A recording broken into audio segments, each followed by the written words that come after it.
మనకి మనుష్య జన్మ అన్నది అంత తేలికగా లభ్యమయ్యేది కాదు అని శాస్త్రాలు చెప్తున్నాయి. సృష్టిలో 84 లక్షల జీవరాశులున్నాయి. ఈ 84 లక్షల జీవరాశుల్ని ప్రధానంగా 4గా విభాగం చేశారు. జరాయుజములు, అండజములు, స్వేదజములు, ఉద్భుజములు అంటారు. జరాయుజములు అంటే మావి చేత పుట్టేవి, ఆవు దూడ మొదలైనవి. అండజములు అంటే ముందు గుడ్డు పుట్టి తర్వాత గుడ్డు పొదగబడి అందులోంచి పిల్ల రావడం, పక్షులు మొదలైనవి. స్వేదజములు అంటే చెమటలోంచి పుట్టేవి, పేలు మొదలైనవి. ఉద్భుజములు అంటే భూమిని చీల్చుకొని పైకొచ్చేవి, చెట్లు మొదలైనవి. ఈ 4 రకాల ప్రాణులు కలిపి 84 లక్షల జీవరాశులున్నాయి అని.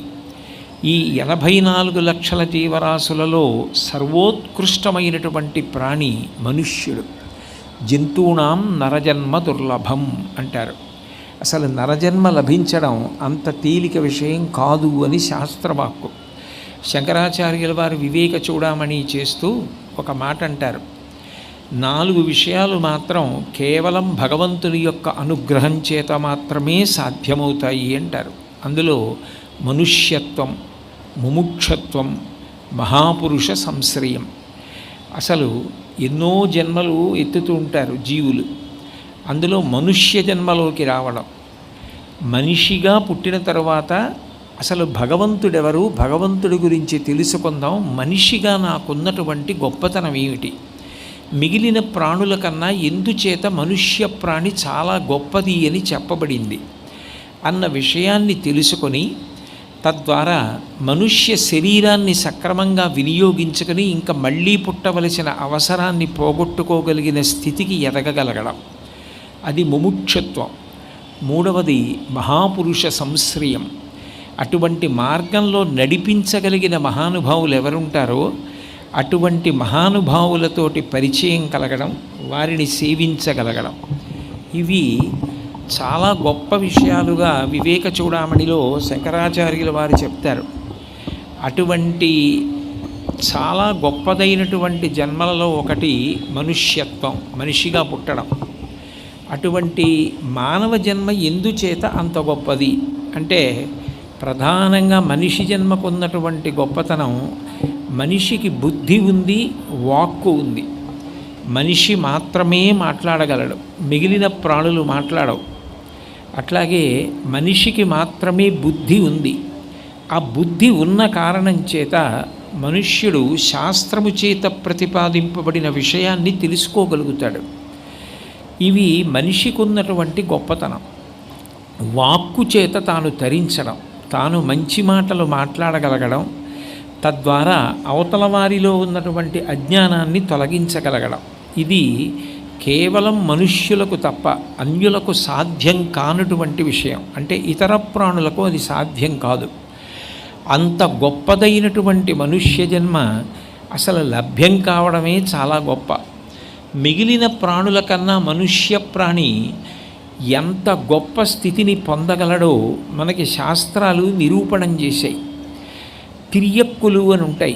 భూమికి అడ్డంగా వెన్నుపాము ఉండి అడ్డంగానే వెన్నుపాము పెరిగేటటువంటి ప్రాణులు, పిల్లి, కుక్క మొదలైనవి ఉన్నాయనుకోండి, భూమికి అడ్డంగా వెన్నుపాము ఉండేటట్టుగా పుడతాయి, భూమికి అడ్డంగానే వెన్నుపాము ఉండేటట్టుగా పెరుగుతాయి. కానీ మనిషి అట్లా కాదు, అడ్డంగా వెన్నుపాము ఉండేటట్టుగా పుట్టి నిలువుగా పెరుగుతాడు. అంటే ఊర్ధ్వముఖ చలనం చేసి ఏది తెలుసుకోవాలో అది తెలుసుకునే ప్రయత్నం చెయ్యడానికి యోగ్యమైన శరీరం ఉన్న ప్రాణి అని మనుష్యుని యొక్క వెన్నుపాము చేతనే నిర్ణయింపబడుతోంది. అంత గొప్పవాడైనటువంటి మానవుడు నాకు శాస్త్రం అక్కర్లేదు, గురువులు అక్కర్లేదు, పెద్దలు చెప్పిన మాటలు అక్కర్లేదు, నాకు ఏది తోస్తే అది చేస్తాను, నాకు ఏది సుఖం అనుభవిస్తే దాన్ని అనుభవిస్తానని యథేచ్ఛగా ప్రవర్తించి పాపాన్ని మూట కట్టుకొని కొన్ని కోట్ల జన్మల పాటు మళ్ళీ తిరియక్కుగా వెళ్ళిపోగలడు. అంటే మళ్ళీ భూమికి అడ్డంగా వెన్నుపాము ఉండే ప్రాణిగా కిందకి జారిపోతాడు. కాదు, నేను ఎట్లా శాస్త్రం చెప్పిందో, ఎట్లా గురువులు చెప్పారో, ఎట్లా పెద్దలు చెప్పారో అట్లాగే నేను ప్రవర్తిస్తాను అని శాస్త్రమునకు కట్టుబడి మంచి పనులు చేస్తూ దీని వలన నాకు కొంత పుణ్యం కావాలి అని కోరుకుంటే పుణ్యాన్ని సముపార్జించుకున్న కారణం చేత దేవతా పదవులలోకి వెళ్ళి కూర్చోగలడు. ఆ చేసుకున్న పుణ్యం పూర్తయిపోయిందనుకోండి, క్షీణే పుణ్యే మర్త్యలోకం విశంతి, మళ్ళీ ఆ స్వర్గలోకం నుంచి దేవతా పదవి పోయి మనుష్యుడిగా భూమి మీద పడిపోతాడు. కాదు, నాకు పుణ్యము వద్దు పాపము వద్దు, నేను చేసినటువంటి మంచి పనులు ఏ ఉన్నాయో అవన్నీ భగవంతుడు నాకు ఈ శరీరం ఇచ్చి చేయిస్తున్నవి కాబట్టి నేను చేస్తున్న మంచి పనుల యొక్క ఫలితాన్నంతటినీ ఆ భగవంతుడికే ధారపోసేస్తున్నానని తన మీద ఏ కర్తృత్వం పెట్టుకోకుండా పుణ్యమునందు అనురక్తి లేకుండా మంచి పనులు చేసేవారెవరో వారికి చిత్తశుద్ధి లభిస్తుంది. చిత్తశుద్ధి పాత్రత. ఎంత గొప్ప పాయసం నేను పొయ్యాలనుకున్నా పట్టుకొచ్చిన వారి దగ్గర సరైన గిన్నె లేదనుకోండి, మట్టితోటి మలినంతో ఉన్న పాత్ర పట్టుకొని వచ్చారనుకోండి, నేను పాయసం పొయ్యలేను కదా. పరిశుద్ధమైన పాత్ర పట్టుకొస్తే పాయసం పోస్తారు. అట్లాగే ఎవరికి చిత్తశుద్ధి కలిగిందో ఆ కలిగిన వారికి భగవంతుడు జ్ఞానమును అనుగ్రహిస్తాడు. ఆ జ్ఞానమును పొందిన తరువాత ఇక మళ్ళీ పుట్టవలసిన అవసరాన్ని మనిషి పోగొట్టుకుంటాడు. అంటే దేవతలకు కూడా సాధ్యం కానటువంటి మోక్ష పదవిని అలంకరించగలిగిన శక్తి ఒక్క మనిషికి మాత్రమే ఉంది. నాకు ఏమీ అక్కర్లేదని చెప్పి పతనమైపోయే అవకాశము మనిషికే ఉంది. దేవతా పదవులలోకి విశేషమైన పుణ్యం చేసిన కారణం చేత వెళ్ళి కూర్చోగలిగిన శక్తి మనిషికే ఉంది. మిగిలిన ప్రాణులు ఏవీ కూడా ఇటువంటి అనుగ్రహాన్ని పొందలేవు. అందుకే అన్ని జన్మల కన్నా మనుష్య జన్మ చాలా చాలా గొప్పది.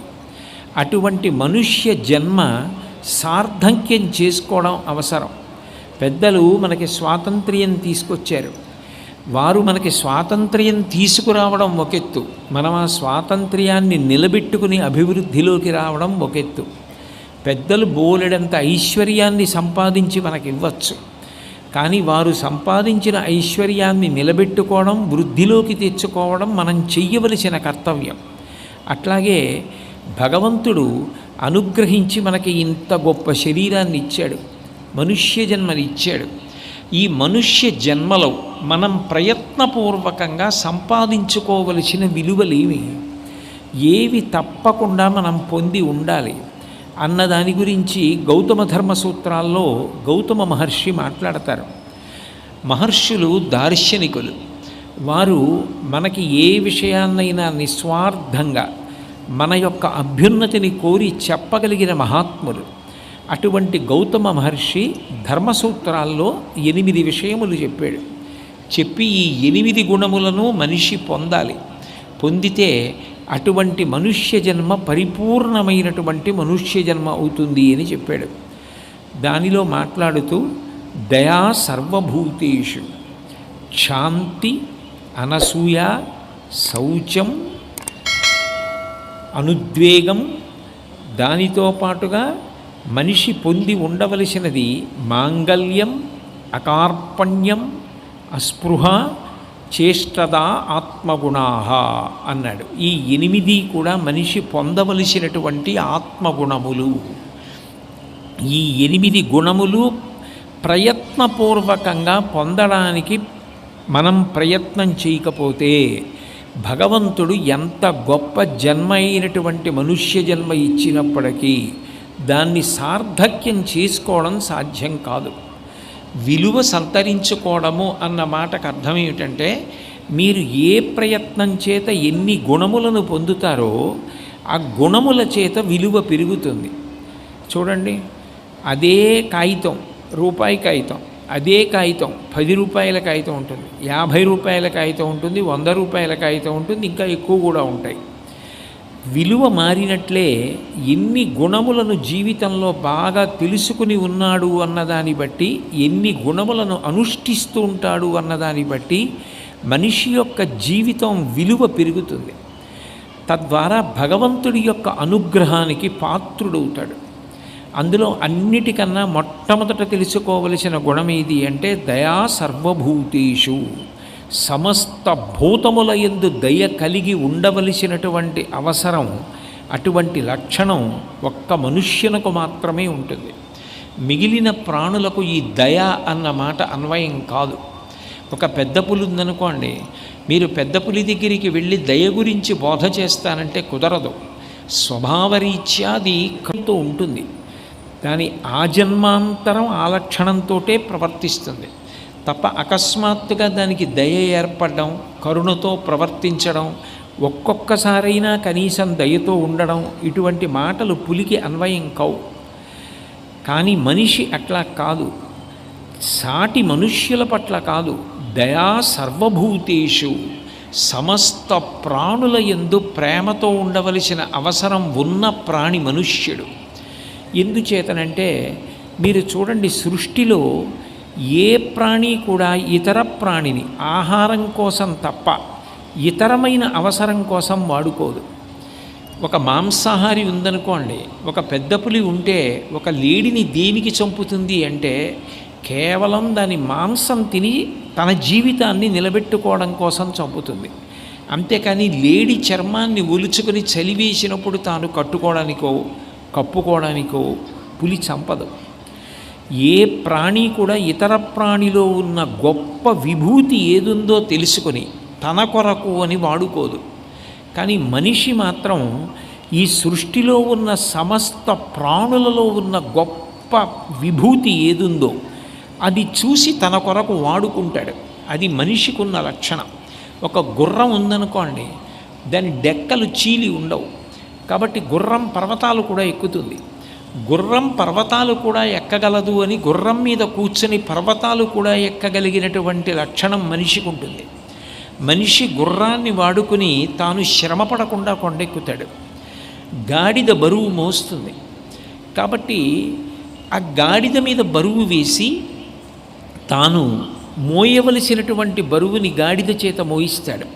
అంటే గాడిదలో ఉన్నటువంటి బరువు మోయగలిగిన విభూతిని తాను వాడుకుంటున్నాడు. ఒక కుక్క ఉంది, ఆ కుక్కకి విశేషమైనటువంటి విశ్వాసం ఉంటుంది. దానికి ఉన్న ప్రేమ చెప్పడం సాధ్యం కాదు, అంత ప్రేమ ఉంటుంది కుక్కకి. అటువంటి కుక్కని వీధిలో విడిచిపెట్టి తలుపులన్నీ వేసేసి తాను లోపలికి వెళ్ళి పడుకుంటాడు. ఎంత చలిగా ఉండనివ్వండి, కుక్క రాత్రంతా ఇంటి చుట్టూ తిరుగుతూ ఎక్కడైనా కొంచెం అలికిడైతే యజమానికి ఇబ్బంది కలుగుతుందేమో, యజమాని ఇంట్లో ఉన్న వస్తువులు ఎత్తుకుపోతారేమో అని అరిచి వచ్చిన వాడి మీద కలియబడుతుంది. అంత విశ్వాసం కుక్కది. తెలంగాణ సారస్వత పరిషత్ వారు పరిణత వాక్కులు అని ఒక మంచి గ్రంథాన్ని ప్రచురించారు. అందులో చాలా కాలం పాటు, సుదీర్ఘకాలం పాటు తెలుగు భాషకి సాహిత్య రంగంలో సేవ చేసినటువంటి మహానుభావుల యొక్క ఆత్మకథతో కలిపి వారి జీవితానుభవాల్ని వ్యాసాలుగా ప్రచురింపజేశారు. అందులో ఉడయవర్లు అని గొప్ప పాత్రికేయులైన ఆయన ఒక వ్యాసాన్ని రచించారు. ఆ వ్యాసంలో ఆయన ఒక మాట చెప్పారు. చిన్నతనంలో ఆయన వేరొక ఊరిలో చదువుకుంటూ ఉండేవారు. చదువుకుంటున్న రోజుల్లో, ఆయన 7వ తరగతిలో ఉన్న రోజుల్లో ఎవరింట్లోనో కుక్క ఈనితే బొద్దుగా ఉన్న ఓ కుక్క పిల్లని తెచ్చుకుని కొన్నాళ్ళు సెలవులకు వచ్చినప్పుడు ఇంట్లో పెంచుకున్నారు. ఆ తర్వాత ఆయన చదువుకోవడానికి మళ్ళీ పక్క ఊరు వెళ్ళిపోయారు. కానీ ఉడయవర్లు గారి తాతగారు ఆ కుక్క ఇంట్లో తిరగడానికి అలవాటు పడిపోయిందని ఆ కుక్కని పెంచి పెద్ద చేశారు. ఆ కుక్క ఎప్పుడు ఆయనతోనే ఉండేది, ఆయనతోనే తిరుగుతూ ఉండేది. కొంతకాలం అయిపోయిన తర్వాత ఆ తాతగారు శరీరత్యాగం చేశారు, ఆయన మరణించారు.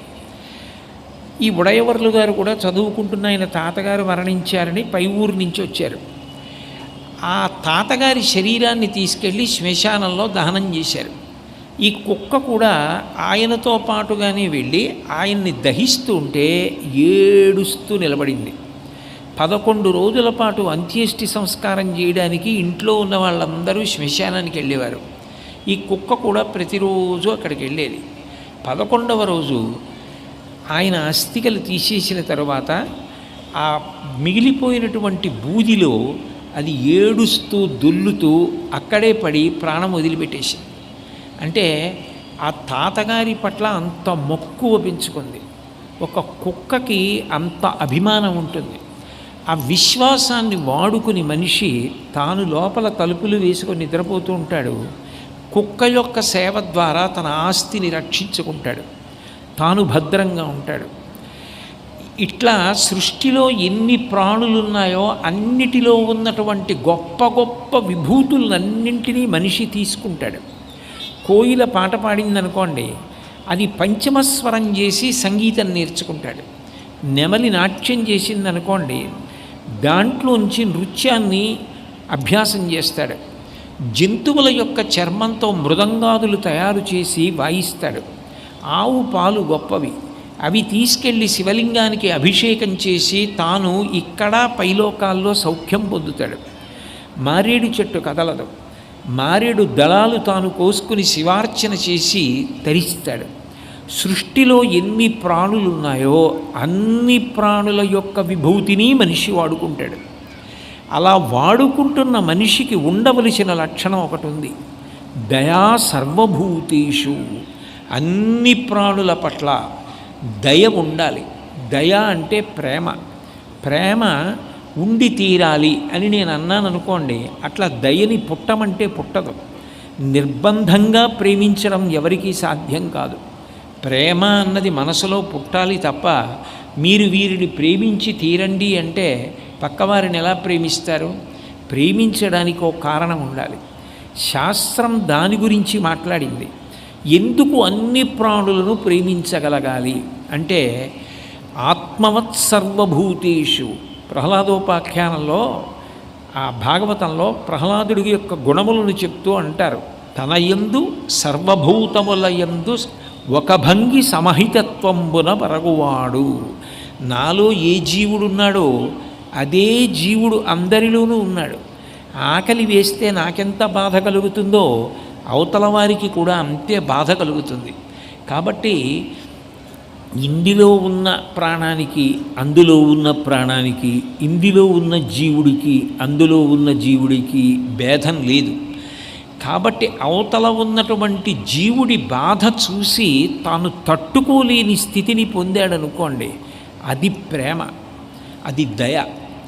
ఆ దయ అన్ని గుణముల కన్నా చాలా చాలా గొప్ప గుణం. అసలు మనిషికి ఉండి తీరవలసిన గుణం ఏదైనా ఉంటే ఆ దయ. ఆ దయ కలిగిన వ్యక్తి ఎవరుంటాడో ఆయన భగవంతుడికి అత్యంత ప్రీతిపాత్రమవుతాడు. పూజ ఎంత చేశాడు, ఎంత గొప్పగా చదువుకున్నాడు అన్నదానికన్నా భగవంతుడు ప్రధానంగా చూసేది ఏది అంటే, నేను వీడిని మనుష్యుడిగా పుట్టించాను, వీడికొక్కడికే తెలుసు అన్ని భూతముల యందు ఉన్నటువంటి జీవుడు ఒక్కలాగే బాధపడతాడని, అందరి సంతోషం ఒక్కలాగే ఉంటుందని. కాబట్టి ఇతర ప్రాణిని బాధ పెట్టే ముందు, అయ్యో దాని బాధ నా బాధలా ఉంటుంది అని తెలుసుకోగలిగిన వాడెవరున్నాడో వాడు దయగలిగినవాడు. మహాభారతంలో తిక్కన గారు ధర్మరాజు గారికి అనేక ధర్మాలు చెప్పాడు. చెప్పి చిట్ట చివర అన్నాడు, ఇన్ని ధర్మాలు నువ్వు గుర్తు పెట్టుకున్నా పెట్టుకోలేకపోయినా ఒక్క విషయం చెప్తాను ధర్మరాజా, ఇది బాగా జ్ఞాపకం పెట్టుకో. ఇది నువ్వు జ్ఞాపకం పెట్టుకుంటే మిగిలినవన్నీ జ్ఞాపకం పెట్టుకున్నట్టే అన్నాడు. ఏది అని అడిగారు ధర్మరాజు. ఒరులేవేవి ఉనర్చిన నరవరా అప్రియముని మనంబునకగు తానురులకునది చెయ్యకునికి పరాయణము పరమధర్మ పదములకెల్లన్. నువ్వు ఏదైనా పని చేసేటప్పుడు ఒక్కసారి ఆలోచించు, ఈ పని నేను ఇతరుల పట్ల చేస్తే నాకు సంతోషంగా ఉంది కాబట్టి చేసేస్తున్నాను, కానీ నన్ను వాళ్ళు అలా అంటే, నన్ను వాళ్ళు ఏదైనా మాట అంటే, నన్ను వాళ్ళు ఏదైనా చేస్తే, నన్ను కొడితే, నన్ను తిడితే నాకెంత బాధ కలుగుతుందో, నేను ఇతరులను నిందించినా, ఇతరుల మనసు బాధ పెట్టినా వారి మనసు కూడా అంత బాధపడుతుంది అని ఏది చేస్తున్నా నిన్ను అవతల వారిలో చూసుకొని, ఇది నీకు బాధ కలుగుతుంది అనుకున్న పని నువ్వు చెయ్యకుండా ఉండడమే ధర్మములలోకెల్లా గొప్ప ధర్మం. ఇంకా అంతకన్నా దయ చూపించడానికి, ప్రేమతో ఉండడానికి మార్గం ఉండదు. ఇది ఇతరులు నా పట్ల చేస్తే నాకు బాధ, కాబట్టి నేను కూడా ఇతరులకు ఇటువంటిది చెయ్యను అని నిగ్రహించుకోగలగడం గొప్ప. అందుకే తప్పులు ఎంచడం చాలా తేలిక. తప్పులెన్నువారు తండోపతండంబులుర్విజనులకెల్లా ఉండు తప్పు, తప్పులెన్నువారు తమ తప్పులెరుగరు, విశ్వదాభిరామ వినురవేమ అంటాడు వేమన.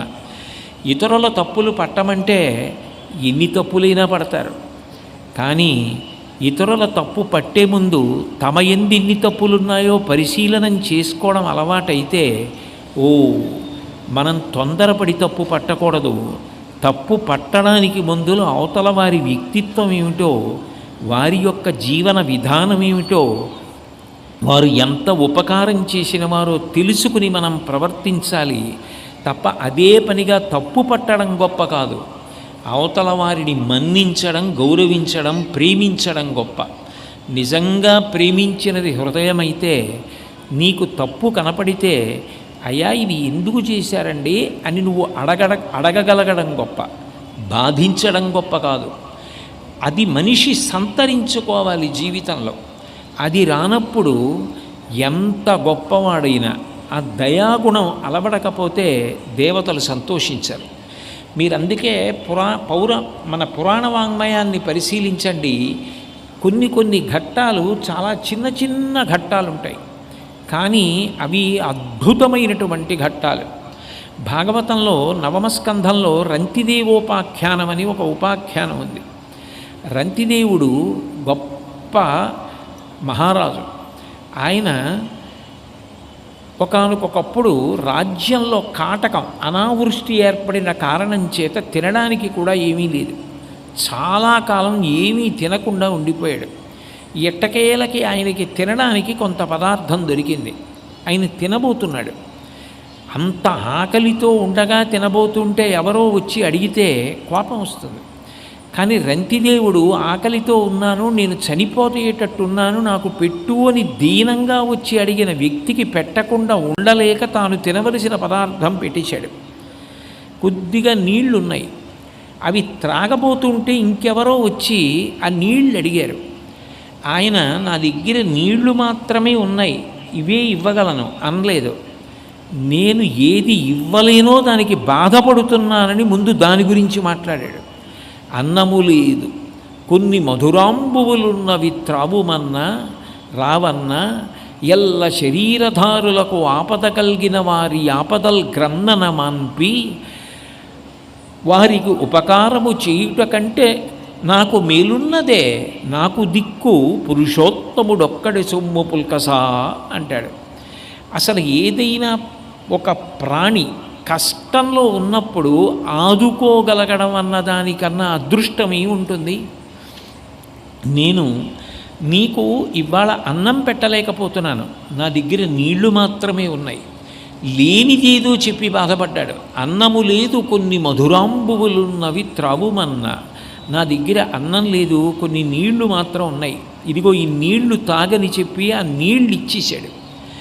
విశేషం ఏమిటంటే ఆయన యొక్క దయాగుణాన్ని చూసి దేవతలందరూ కూడా ప్రత్యక్షమయ్యారు.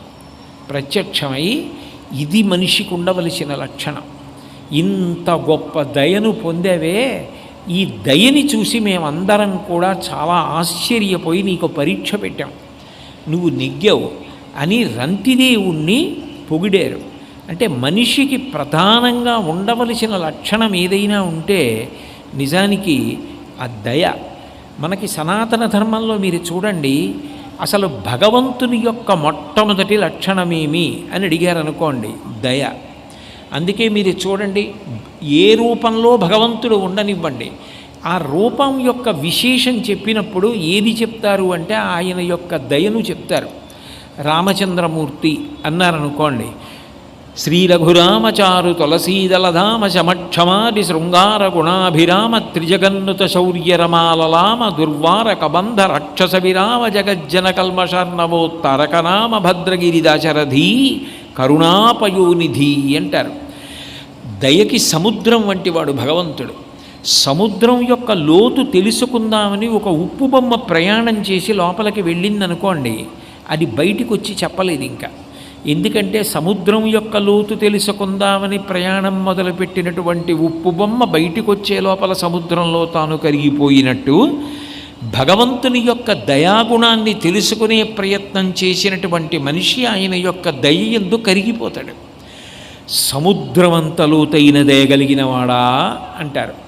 పరమశివుడి గురించి మాట్లాడుతూ శంకరాచార్యుల వారి శివానంద లహరిలో కారుణ్యామృత వర్షిణం ఘన విపద్గ్రీష్మచ్చిదాకర్మటం విద్యాసస్య ఫలోదయాయ సుమనస్సంసేవ్యమిచ్ఛాకృతిం నృత్యన్ భక్తమయూరమద్రనిలయం చెంచజ్జటామండలం శంభో వాంఛతి నీలకంధర సదా త్వం మే మనశ్చాతకః అన్నారు.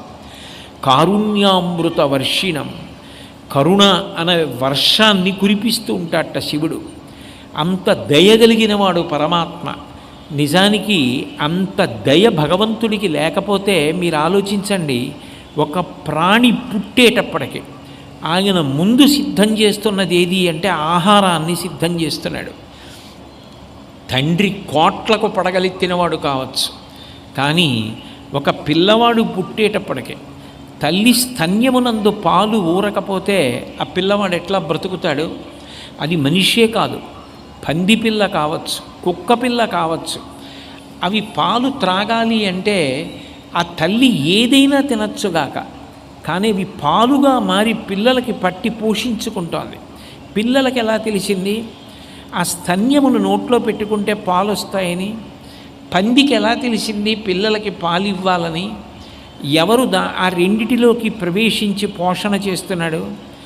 ఎవరు ఆ సమయంలో పంది పిల్లలతో ఉన్నప్పుడు దాని యందు తిన్న ఆహారాన్ని పాలగా మార్చి పిల్లలు బ్రతికేటట్టు చేస్తున్నాడు? ఎన్ని కోట్లకు పడగలెత్తినవాడు తండ్రి అయినా అన్నం తీసుకొచ్చి పసిబిడ్డకు పెట్టలేడు కదా, తల్లి పాలివ్వాలి. ఏ పరమేశ్వరుడు ఈ సృష్టినంతటిని నిర్వహిస్తున్నాడు?